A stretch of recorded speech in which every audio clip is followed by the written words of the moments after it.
Welcome into Rebound Off the Net. I'm your host, Joshua Cox. We're taking a break from our executive series today as we are doing our first player interview of the 2025 season. We are joined today by Salina Liberty defensive back Kyle Chandler. Kyle, we appreciate the time today, man. No doubt, man. I appreciate you having me. First off, Kyle, let's start at the beginning for you. When did you start playing football, and when did you fall in love with the game of football?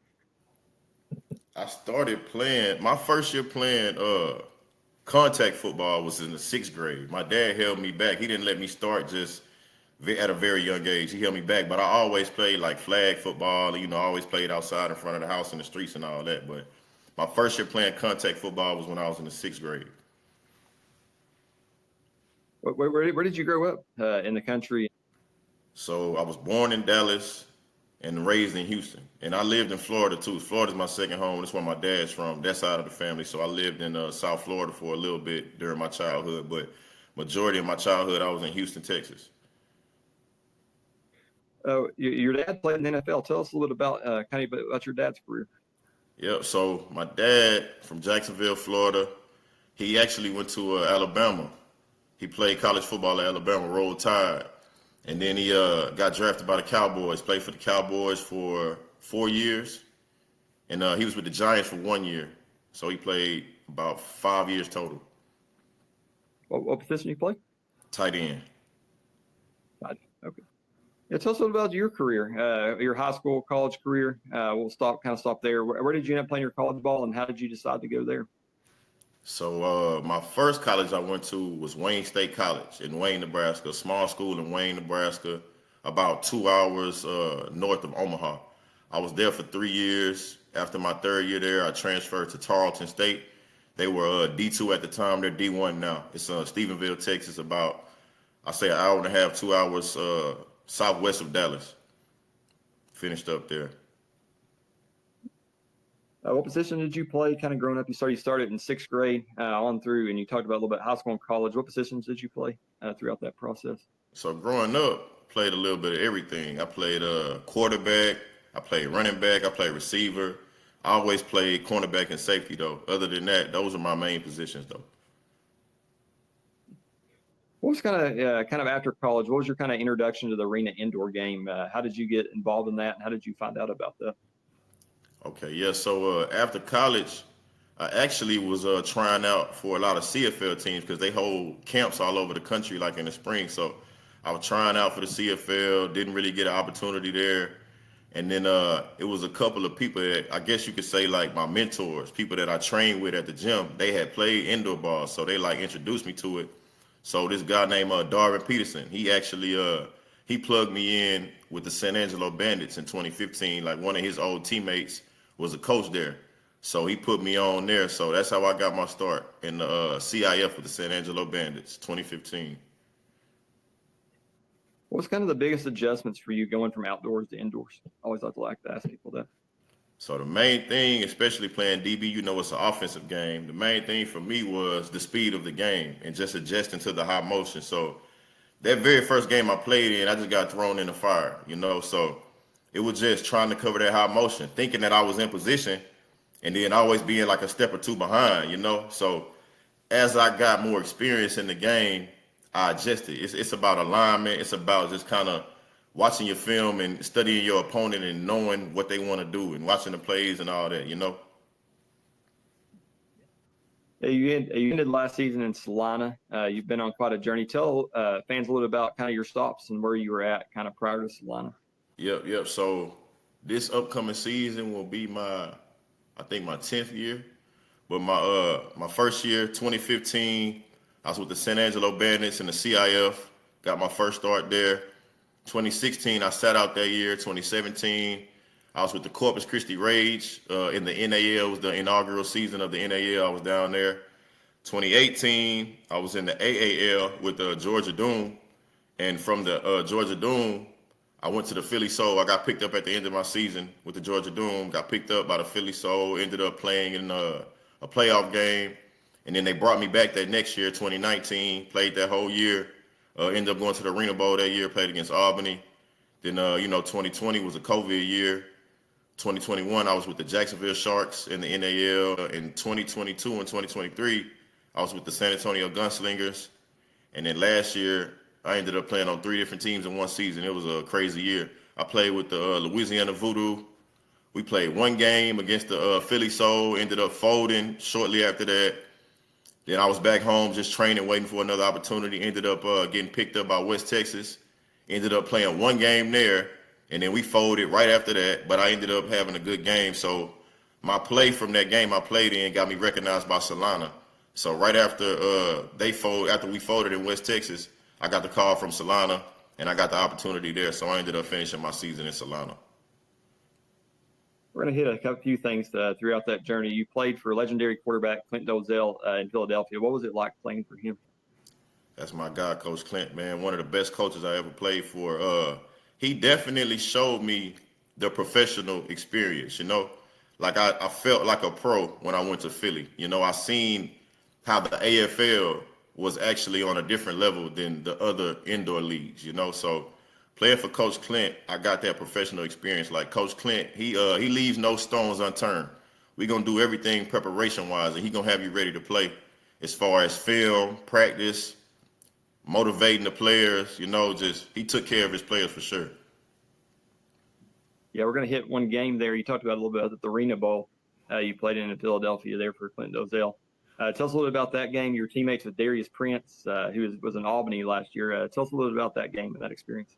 So that game, like I said, like playing in the AFL was just like, it was like my breakthrough, you know, like grinding for so long, working so hard to try to level up and get into the AFL was my breakthrough. So that whole experience for that whole season was crazy. But then we made it to the Arena Bowl, and the Albany, they have a great fan base. So it was packed, man. You know, it was just like something that I never seen before. Even though we lost, that whole season was just a blessing to get to be able to experience that. And then to finish off being able to play in the Arena Bowl was just like I said, it was a major breakthrough for me. So definitely a blessing. That was a great atmosphere there in Albany, that game. I remember that game highly. It was crazy. We're going to go on. We're going to go on to last season. You played for 3 different teams, as you mentioned: Louisiana, West Texas, ended in Salina. What kept you coming back after 2 teams folding on you, and you just kept wanting to play the game? Man, I got such a love and a passion for the game that was built up from a young age, you know, with my dad playing in the league, and then just the way my career unfolded, I always kind of felt like I would get the short end of the stick sometime, but instead of discouraging me, that just made me more and more hungry to keep going, you know. So this right here, of course, it was a tough situation playing for 3 teams in one season, but I had been through so much adversity. It was like, man, I didn't came too far to turn back. So after Voodoo folded, you know, it was disappointing. Came home, I got back to doing what I do best, and that's just back to working out, back to grinding, staying in shape, just waiting on the next opportunity. Even though it was discouraging, I don't know how to quit, you know. So I knew it was only a matter of time before I got that opportunity. And then getting that opportunity with West Texas, it was like, okay, bet, let's go, let's do it. You know what I'm saying? Like, let's finish out the season strong and let's go from there, you know. So I go out there and I play in that one game versus Southwest, and, you know, I had a solid game. I made some plays. I made some big plays. I definitely helped my team win that game. And I got thrown in the fire then, too. Like, it was our very last drive of the game. They got the ball back. It was like a minute left. We turned the ball over. They got the ball back. And I ain't gonna lie, I was a little nervous. So I'm waiting to see who's gonna go in, because Coach was rotating the DBs. So he ended up telling me, I'm out there. I'm like, okay, this is what I was asking for. This is what I've been grinding for. I got to be ready for this moment. So they tried to throw at me. I made a pretty big play towards the end of the game, break up, and we ended up winning that game. You know, we ended up winning that game. So I had I was feeling good, feeling positive about being with West Texas. So I'm like, okay, we got a few more games left in the regular season. Let's finish the regular season strong, and let's go win this Arena Bowl. You know, so that was my mentality. And then, like, the very next day, no, actually practice on Tuesday. We practiced that Tuesday. And then right after practice, we had an emergency meeting. So I'm like, oh, no, what this about, you know? So we got the information from our owner. He said we had to fold. It was just a lot of different things going on at the time, and it was in his best interest for the team to fold. So I was like, well, you know, this ain't the first time this happened this year, you feel me? So I just, I went back. Well, I didn't go back home yet. Actually, I didn't even make it home. I just was thinking about my next move. I didn't know what I was going to do. I was like, man, it must not be meant for me to play football this year. You know, I really wasn't even upset at the time anymore. I was like, man, I did what I could. I went out here and I played above expectations. So I was like, you know what, man, I'm just gonna go home and just see what's next for me. So before I could even make it home, I got a phone call from one of my teammates that was with me with the voodoo. He had got picked up by Salina Liberty. Eric McIntosh is my dog, and he called me and was just like, "Hey man, make sure you get your release, man. Coach O, he saw you on film because we was about to play Salina that week coming up. We was preparing to play Salina that next week. So Coach O was watching film and he saw some of the plays that I made. And Eric was like, "Yeah, that's Kyle Chandler. That's the guy I was telling you about." And I guess whenever he originally was telling Coach O about me, they didn't have an opening at the time. They had their roster filled. So I was just like waiting, being patient and all that. So like I said, I went to West Texas. All that went down in West Texas. And then, like I said, I got the phone call a couple of days later from my teammate. He was just like, "Make sure you got your release. Coach O want to pick you up." So just went from there, really, and then I was there that week. I got there that Friday. I got there that Thursday night, and we had a game that Saturday.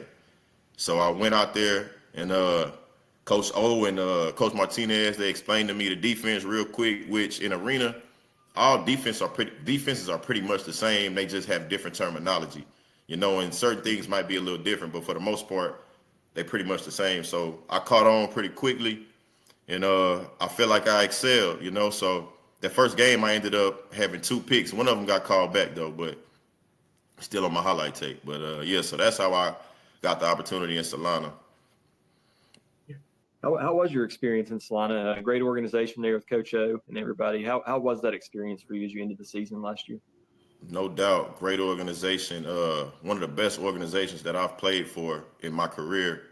And going up there, it's like you in Kansas. You like, hold on now, I don't know if I really want to go to a small town in Kansas, But I was used to it because, like I said, I went to a small town college in Wayne, Nebraska.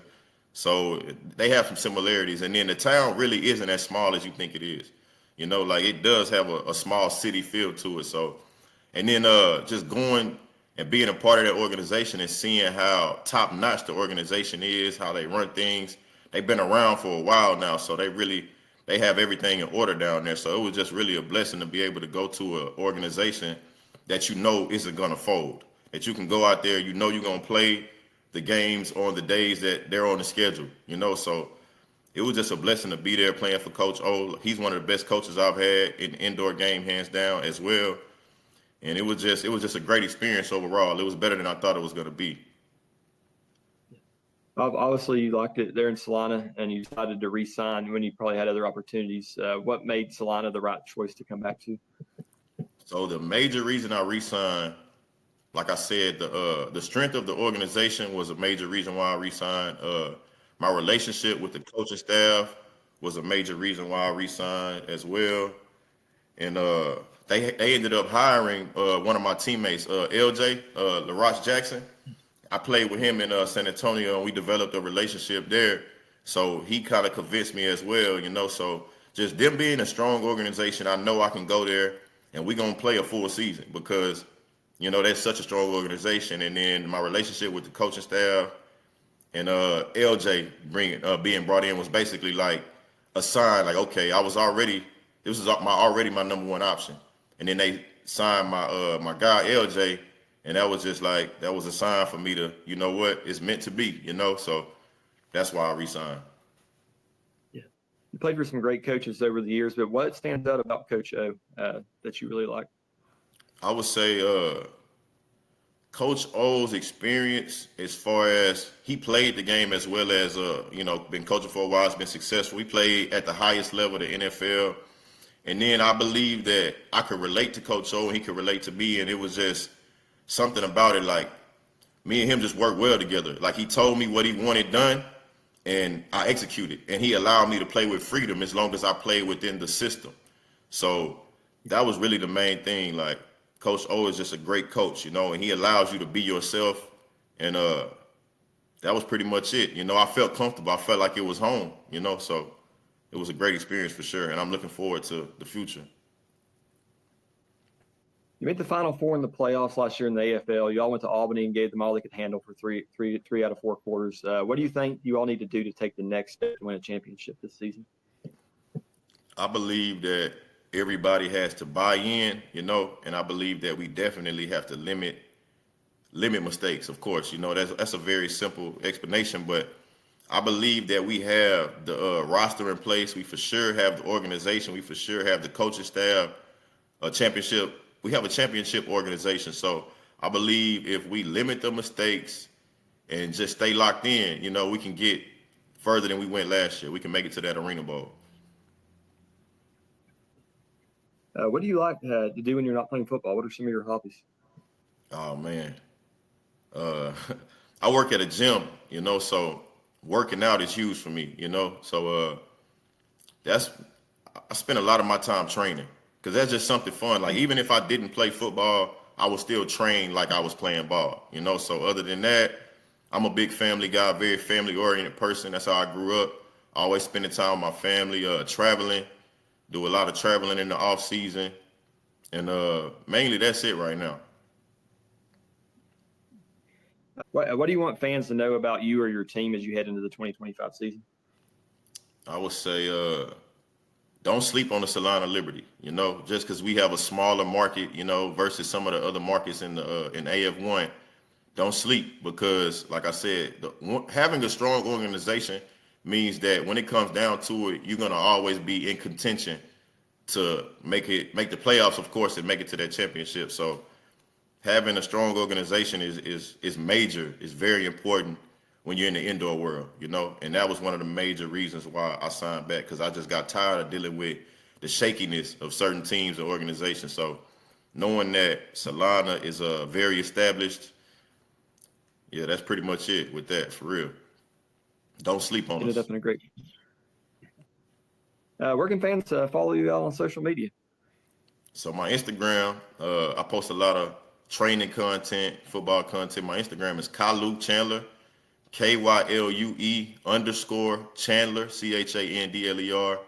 My Facebook is Thornton Kyle Chandler. Thornton is my first name. I go by Kyle.